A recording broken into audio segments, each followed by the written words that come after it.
Le Miroir by Robert Aickman. If I persist in gazing, myself I shall adore. William Congreve, Samuel. Celia's father was old enough to be her grandfather, perhaps her great-grandfather. Notoriously, it is one of the advantages that men have over women. He had beautiful silvery hair and a voice like a distant bell of indeterminate note, but unfortunately he could move only very slowly, and even then aided by a shiny black staff with a most handsomely jeweled knob. Celia had never known her mother, and that lady's portrait was always turned to the wall, from which position, in accordance with her father's adjuration, she had never cared to drag it, or to set about dragging it, for it looked very heavy. The old house was crumbling now, and something beautiful was lost to it with every year that ended.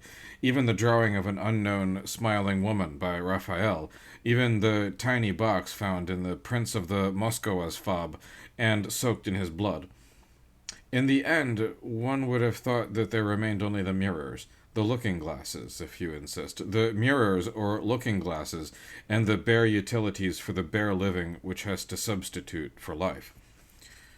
Although looking glasses were, of course, mercury silvered, so that, as well as reflecting, they embellished and discriminated. In each of the staterooms were 3 or 4 of the objects, on the walls, on floor stands, on bureaux and escritoires. In the state bedrooms, the looking glasses were even more subtly placed and more ingeniously set, in that long ago they had been offered more curious topics to touch upon. It is unnecessary to select from the lists of past guests, because the lists included everyone. Day by day, Celia's father would toil round the rooms, struggling up the grand staircases, crawling perilously down them, in every room, on every landing, at every dark corner, gazing in the looking glasses, outstaring time. Sometimes, at a respectful distance, he was followed for much of the way by his old nurse, though more commonly nurse was confined by neuritis and weak-headedness to her bed in the little apartment under the flaking tiles that she had occupied since first she came. How old nurse could be was a subject sedulously eschewed. Right from the cradle, and Celia's cradle had aforetime cradled both the shapely John Dryden and the unproportioned Alexander Pope, Celia had vouchsafed her frail, dreamlike drawings, in pencil, even in chalk, and later with watercolor finely touched in. She had studied every urn in the park and every ancient tree, by every condition of light, the Elizabethan oaks, the capability brown beeches, the single exotics planted with ceremony by Mr. Palgrave, by Bishop Wilberforce, by the Prince Imperial. The tenant farmers' herds served well as artistic auxiliaries, and sometimes at dusk the mad hunt, which all at these times could hear, but only those with the sight could behold. It was natural that when at length Celia had arrived at her 16th birthday, she should wish to go to Paris in order to increase her power and widen her range. Still in a dream, she found herself enrolled at a long-established and old-fashioned private atelier. Etienne's it had been familiarly named by many generations of students, some of them always British. One felt that Watteau and Greuze must have been among the more recent pupils, Claude among the earlier professors. But now, as is often found with aging institutions, 7/8 of the attendants were excessively youthful, too young to be taken quite seriously as yet by anyone. The remaining 1/8 was composed of shaky eccentrics and inadequates, who had been attending, and, of course, contributing, since the year dot. The professors were wayward, though 1 or 2 were geniuses, and merely at cross purposes with the times in which they found themselves. Genius, however, comes normally in inverse measure to the capacity to impart. The two things are strongly opposed. One of the pupils, a very old, very tough American woman, brought a sackful of cakes and pastries for consumption by all during the 2 breaks each day. Celia, aged 16 years and 11 days. Give me back my 11 days, she cried out in a brief moment of melancholy, was escorted to France by Mr. Burfey, the chief clerk in Totlands, her father's solicitors, and of course her own, too. They even consumed an evening meal of a sort in the restaurant at the Gare de Lyon, the most gorgeous in Europe. But all the arrangements had really been made by Celia's distant cousin Rolf, who lived with two other men of the same generation in a beautiful house up the hill at Meudon, and who knew all the ins and outs. Cousin Rolf fixed Celia up at Etienne's, and he even found her a nearby apartment, very high up, but with two rooms, though small ones, and with what amounted to a private staircase down to the sanitary facilities on the floor immediately below. Celia had no occasion ever to encounter in person her remote, though helpful, cousin Rolf. It was unexpected that a girl of Celia's age and background should be deposited on her own in Paris and among artists, but she had requested it. She had always spoken quantities of French, and she could not see that there was anyone to make a fuss, as all her aunts were in Ireland, about 150 miles from Dublin, and in no position to go anywhere else, even had they wished to. Fortunately, Celia could depend upon an adequate allowance. This was mainly because her father did not understand the value of money, and throughout his long life had made a point of refusing all advice about it, or about anything else. The first things that Celia bought, apart from a few dresses, pairs of shoes and stockings, lovely lingerie, and even one or two hats, either very small or very large, were additional chattels for her miniature rooms, which, upon entry, she was surprised to find almost unfurnished, as if she had been living still in the days of Mimi, Musetta, Colline, and all those well-known people.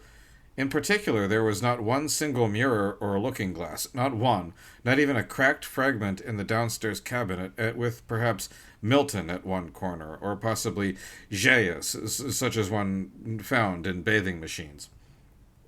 So Celia went out and purchased 4 or 5 looking-glasses immediately. All but one would be merely for use each day, and were backed with nitrate, though certainly not mass-produced or in any way commonplace, but the last of her acquisitions might have stood in any bedroom at home. Celia had spotted it in one of the low, dark, hopelessly untidy shops, where, until recently, one bought such things in Paris, and its capture had been an impulse of the instant, as is everything that is in any way real. Elements of nostalgia, even of plain homesickness, no doubt entered in.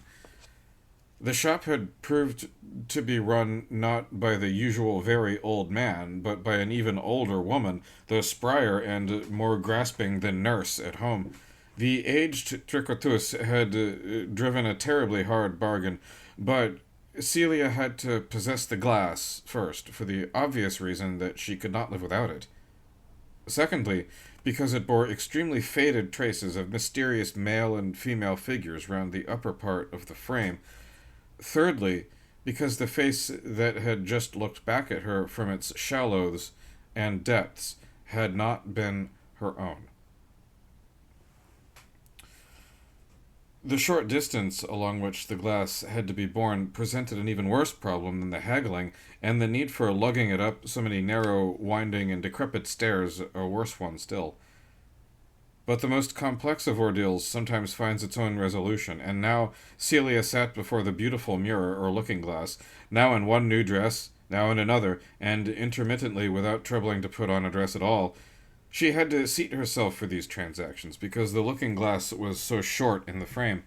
She had heard that our ancestors were more stunted than we are, though even this, she knew, had been contested by a woman who owned an immense collection of very old clothes, all of which she had measured anew, giving years to the work. Possibly the beautiful looking-glass had been designed for the Gonzaga dwarfs, men and women even as the faded figures gambolling round the top of the frame. Celia wondered if she would ever visit their tiny suites at Mantua, of which her father had shown her small yellow photographs taken years before with early flashbulbs. In the meantime, she would have to find a chaise lounge that was stumpier in the shanks. Her own limbs were as long as they were lovely. So life continued, for Celia could not quite say how long, as her father wrote letters of any kind only on formal occasions, and Totlands really had no business to transact with her beyond paying out her allowance with their usual precise punctuality. She had been well aware that Mr. Burfey had been more frightened of her than anything else. How long ago, it began to seem. Time flies when we watch it, but has no need to fly when we ignore it. One morning, Celia felt quite certain of something that of late she had more and more suspected. She was not merely looking older, but looking much older, more grained, more perceptibly skinny. The first bright light of spring must have wrought the trick. At least, Celia presumed it was the spring, which she had always distrusted, even artistically. She knew that spring is the season of maximum self-slaughter, and who could wonder? It was the season when doubt was no longer possible. Momentarily, she clutched at the neckline of her dress and managed to inflict an actual rent. Even the fabric of her garments seemed to have weakened slightly, and this had been an expensive garment, once. Celia did not care to look very often in any of the glasses after that, but crept past and around them, her eyes on the jade or turquoise carpet. All the same, life has in some sense to go forward as long as it bears with us at all, and Celia, despite her tendency to melancholy, was perfectly courageous. Moreover, she was finding more and more of herself in her art, and had been assured that soon she might quite easily win a medal of some kind. Of course, that had been said to her privately in order not to upset the others. She bought many new dresses to replace the one she had torn. She even bought 6 fancy dresses, or costumes that were all but that, with a view to meeting life from time to time in different and selected disguises. She bought a silk tie and 2 pairs of silk socks for a man she knew, all in excitingly aggressive colors and patterns. Sometimes she dwelt upon what it would be like to nurture 8 or 9 children, the fruit of her womb, upon their complex teething and schooling, upon some brusque, shadowy figure to pay for it all, and act as head of the household. How long could it have been before Celia, despite her precautions, caught her own eye on the glass, and realized that she must be middle-aged, and beyond all chance of concealment, and needless to say, it had happened at that same dreadful morning hour when the brightness of the sun is equaled only by the blackness of the heart.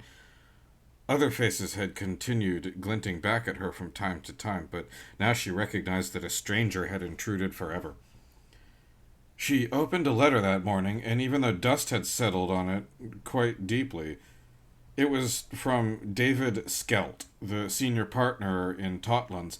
He had never before been under any necessity to write to her personally, but had been able to leave the task to his staff, or at least to a partner who was greatly junior.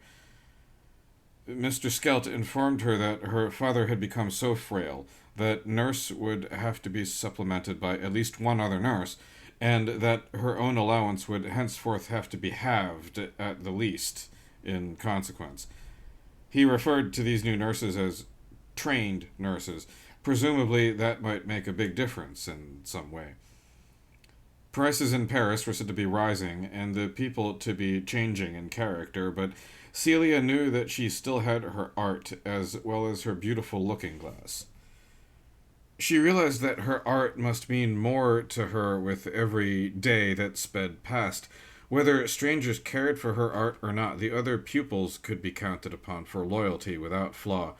Moreover, most of the pupils were nowadays little more than children, so that all could not sensibly be described as lost. There could always be a completely new generation. The future was an open question yet. Celia even felt that she could hold her own with the looking-glass by a continuous act of will, unremitting, resolute, robust. Long ago, nurse had upheld virtues of that kind, and now the time was come to practice them. One never knew what one could do until one tried. If one tried hard enough, one could be any age one chose, In the library at home, she had come upon St. Thomas Aquinas's promise to that effect, even though in Latin, and in Gothic type that grew faint and gray as one watched, and never had much shape to the letters at the best of times. Alas, there were crab-sized holes in Celia's petticoat, and up and down the staircase, rats on the rampage for food, however moldy and mottled. Cousin Rolf could not have known. Their delicate paws were like swift kisses on one's face and arms. It was just as in the attics at home. Celia took to attending each year the service at the Chapelle Expiatoire, and to painting pictures entitled Son of Saint Louis, Ascend to Heaven. At these times she could feel the divine benediction cloaking her shoulders like a soft stole.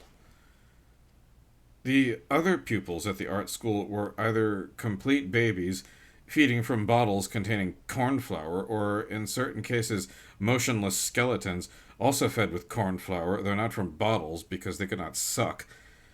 It did not take long, by any standard, for the point to be reached where Celia's ever smaller allowance was intersected by the ever larger cost of everything. Sometimes the watchful could see her white hair and white face at the edge of the rotting curtain as she looked out at the march past for social justice. Through hunting glasses and telescopes they could see plainly that her eyes were at once animated and frightening by the coarse thumping of the drums, the amateur screaming of the brass, the bellowing of the inebriated. She began cutting away the gangrene from her limbs, or what she assumed to be gangrene. She was too scared to use the sharpest knife she had, as no doubt she should have done. She preferred the small, elegant fruit knives, precisely because they were rather blunt, and because they were silver, though not hallmarked with a lion, as had been so many of the knives at home. A trained surgeon would have acted upon other values, though it is hard to see that they would have made much difference in the end. The times had become so harsh, and the people so indifferent, that the art school, after all those years, was in real danger of shutting. Celia reflected that one's art is strictly one's own, and that never should it mean more to her than it meant now, or shudderingly seldom. Faces she took to belong to Raphael, Luca Giordano, and Frederick Leighton now looked upon her exultingly and exhortingly from within the beautiful looking-glass. When she was not at art school, or trying to buy simple things with almost no money, a dressing jacket, a pair of gloves, a flask of flowery liqueur, Celia spent most of her time gazing, as she would hardly have been able to deny. Only in that way could she be true to herself, but never until now had she seen faces or forms to which she could attach names. Too often of late she had seen shapes for which no name was possible. On occasion they had emerged, and had had to be driven back with implements she had found on sale second-hand at very low prices near La Hayes, and presumably intended for the meat trade in one of its aspects. Sometimes she was horrified by the spectacle that she was compelled to make of herself, and her father might have had an asthmatic attack had he seen it. Celia knew perfectly well that if she was to stand any chance of making a permanent mark, as the faces expected of her, then she should practice much more, as ballerinas have to do, and ladies and gentlemen who master enormous pianofortes. She would be plucky, confident, and indefatigable, like Rosa Bonheur. She should probably look like Rosa Bonheur also, although she had enough difficulty already in hanging on to looks of any kind. Still, there it was. The demands of art are notoriously boundless, nor are they subject to appeal. "Oh, let me join you!" cried Celia, stretching out her arms to the real Celia within the beautiful mirror's mysterious depths. The real Celia stretched voluptuously in a patterned dress on the chaise lounge that she had bought with such innocent ardor, and of which the beseeching Celia lay among the decayed wreckage, virtually upon the sloping floor, gazed upon by 100 expectant eyes. The colored figures at the top of the frame had entirely faded long ago. Celia thought that the real Celia slightly moved one pale hand, and even opened her eyes a little wider. She could not remember whether the pattern dress was a silk dress for parties or a cotton dress for shopping. The pattern was known as capé. In any case, there would be no actual harm done if she continued to supplicate, to beseech. Once, about this time, Celia actually heard from Mr. Burfey. It was the very first letter she had ever received from him, and Celia was quite glad that she had opened it, even though the address on the envelope had been merely typewritten. Mr. Burfey said that he had often thought of their romantic trip to Paris together, that he fancied there might be no harm in his recalling it now, that her father unfortunately needed more trained nurses all the time, that there was almost no money left from which to pay for anything, and that he, Mr. Burfey, was about to retire after generations of service with the firm, and was writing to everyone he knew and could remember for that reason. The rest of the staff had subscribed to buy him a small electric clock, which had taken him completely by surprise, and particularly when Mr. Daniel himself had found a few moments to participate in the presentation. Celia thought for a long, long time about the elms, the urns, and tiny bubbling springs in her father's park, and about the tenant farmers' comely, contented cows, and occasional frisky bulls. She thought about the 47 catalogued likenesses of her ancestors and collaterals, many of them in large familial groups, one of them turned to the wall.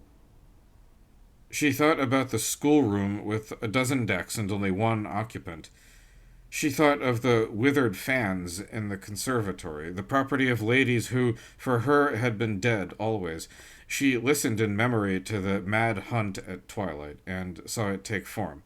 She smelt the rotting grapes, with the German name, and the ullaged wine, with no name at all. She felt the wet camel hair bristles on the back of her slender hand, as she painted the world and herself into a certain transcendence.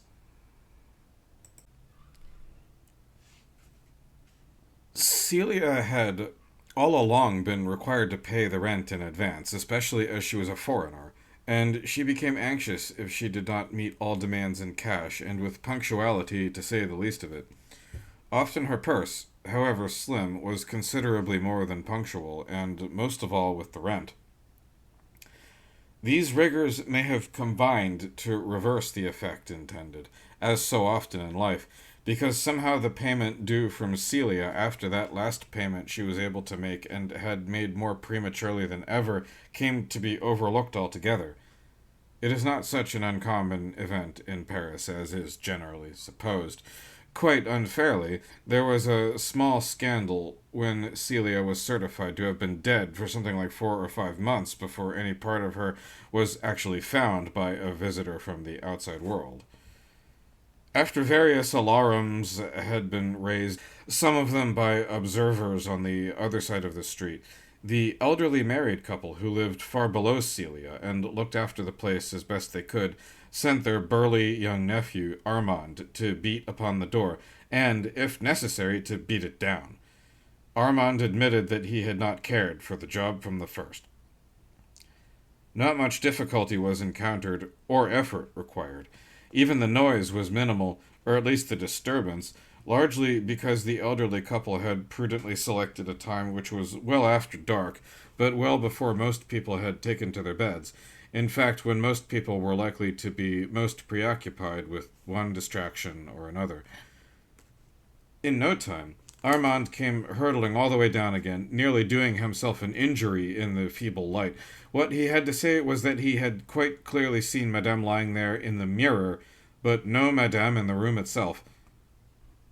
However, this summary proved possibly erroneous on at least 2 counts.